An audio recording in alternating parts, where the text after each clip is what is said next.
മുടി ഇടിച്ചിടിച്ച് ആലപ്പുഴ SD കോളേജിൽ admission കിട്ടാൻ ശ്രമിക്കുന്ന +2 തോറ്റു നിൽക്കുന്ന ഒരു കൂട്ടം ചെറുപ്പക്കാർ. അവർ ബോക്സിംഗ് പഠിച്ച് റിഗിനകത്തേക്ക് കയറിയതിൽ പിന്നെ ചറപറ ഇടി കൊണ്ടും കൊടുത്തും മുന്നോട്ട് പോകുന്ന ആലപ്പുഴയിലെ ഒരു ഗ്യാങ്. സംവിധായകൻ ഖാലിദ് റഹ്മാൻ പറഞ്ഞതുപോലെ അത്രയേ ഉള്ളൂ ആലപ്പുഴ ജിംഖാനയുടെ കഥ. ഇതൊരു കഥ ബേസ് ചെയ്തിട്ടുള്ള സിനിമയല്ല. അതിൽ ഒരുപാട് ട്വിസ്റ്റുകളോ പ്ലോട്ടുകളോ അല്ല ഉള്ളത് എന്ന് റിലീസിന് മുൻപ് തന്നെ സംവിധായകൻ ആവർത്തിക്കുന്നുണ്ട്. അയാൾ മുൻപ് തന്നെ പറഞ്ഞു വെച്ച ആ കഥയ്ക്കപ്പുറത്തേക്ക് ജിംഖാനയിൽ കഥ മറ്റൊന്നുമില്ല. അതറിഞ്ഞിട്ടും തിയേറ്ററിൽ കയറുന്ന ക്രൗഡ് പ്രതീക്ഷിക്കുന്നതും അയാളുടെ മേക്കിങ്ങിൽ പുതുതായി എന്ത് കിട്ടുമെന്നാണ്. ഇവന്റുകളെ കോർത്തിണക്കി ടെക്നിക്കൽ ബ്രില്യൻസ് കൊണ്ട് അലങ്കരിച്ചൊരുക്കുന്ന റഹ്മാൻ സ്റ്റൈൽ, അതിന്റെ ഒഴുക്കിലേക്ക് വന്നു ചേരുന്ന കഥാപാത്രങ്ങൾ. ആലപ്പുഴ ജിംഖാന എന്ന സ്പോർട്സ് ഡ്രാമ എന്റർടൈനറെ ചുരുങ്ങിയ വാക്കിൽ അങ്ങനെ പറയാം.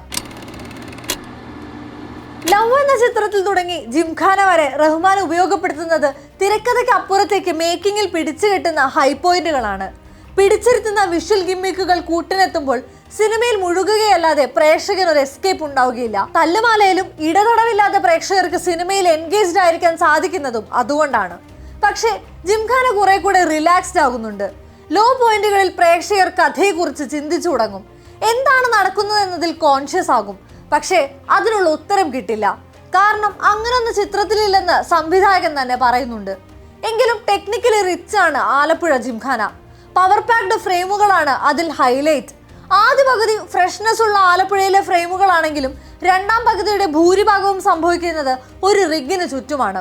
അവിടെയും ഫ്രെയിമുകളിലെ ആവർത്തനം മനഃപൂർവ്വം ഒഴിവാക്കാനും മിനിമൽ നിറങ്ങളുള്ള കഥാപരിസരത്തെ കളർഫുള്ളായി അവതരിപ്പിക്കാനും ജിംഷി ഖാലിദിന്റെ വിഷ്വലിനാകുന്നു. ചിത്രത്തിന്റെ കട്ടുകളും അടുത്ത കാലത്ത് മലയാള സിനിമയിൽ കണ്ടുവന്നതിൽ നിന്നും മാറി ഫ്രഷ്നെസ് അനുഭവപ്പെടുത്തുന്നുണ്ട്.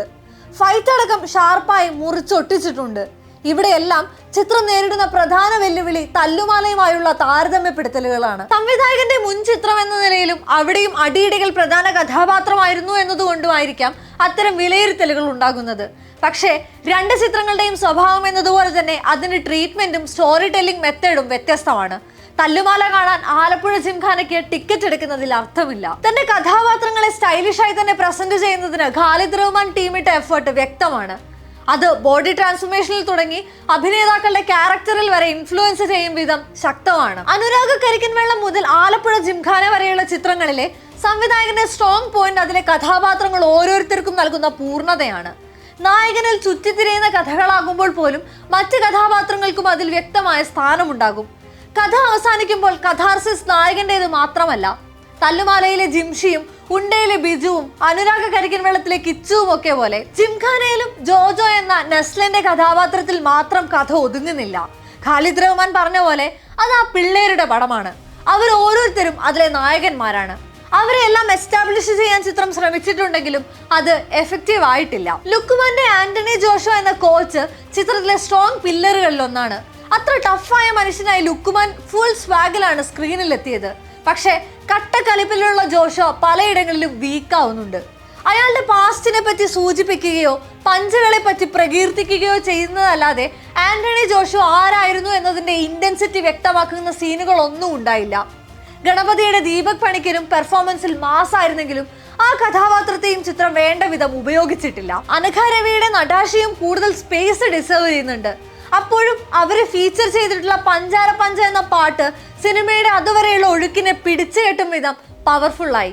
അപ്പോഴും ക്യാരക്ടർ റിവീലിംഗ് പോസ്റ്റിൽ മുൻപ് തന്നെ സൂചിപ്പിച്ചിട്ടുള്ള നെസ്ലന് ക്ലോസപ്പ് ഷോട്ടിൽ കിട്ടുന്ന 3 പഞ്ചുകൾ ഇമ്പാക്ട്ഫുൾ ആണ്. കാണുന്ന പ്രേക്ഷകന് കിട്ടുന്ന ഇടി പോലെ തോന്നിപ്പിക്കുന്നുണ്ട് അത് 3ഉം. അവിടെയെല്ലാം ആലപ്പുഴ ജിംഖാനയ്ക്ക് കിട്ടുന്ന തിരിച്ചടികൾ കണ്ടുകൊണ്ടിരിക്കുന്നവരുടേത് കൂടെ ആകുന്നു എന്നത് ചിത്രത്തിന്റെ മേജർ പ്ലസ് പോയിന്റ് ആണ്. സ്ക്രിപ്റ്റ് കൃത്യമായി ഫോളോ ചെയ്യുന്നതിനുപരി പെർഫോമൻസും മേക്കിങ്ങും ഉപയോഗിച്ച് സിനിമാറ്റിക് അനുഭൂതി നൽകുക എന്നതാണ് ഖാലിദ് റഹ്മാന്റെ രീതി. പക്ഷേ ഏറ്റവും ഒടുവിലെ ചിത്രത്തിൽ അത് വേണ്ട വിധം വർക്കായിട്ടില്ല എന്ന് അനുമാനിക്കാം. എവിടെ നിന്നാണോ കഥയെല്ലാം ആരംഭിച്ചത് അവിടെ നിന്നും ഡീവിയേറ്റ് ചെയ്ത് അപൂർണമായി പൂർത്തിയാകുന്ന ചിത്രം. പക്ഷേ സിനിമ കണ്ടിറങ്ങുന്ന പ്രേക്ഷകർക്ക് ബോക്സിങ്ങിനോട് തോന്നുന്ന ആവേശം ചെറുതായിരിക്കില്ല.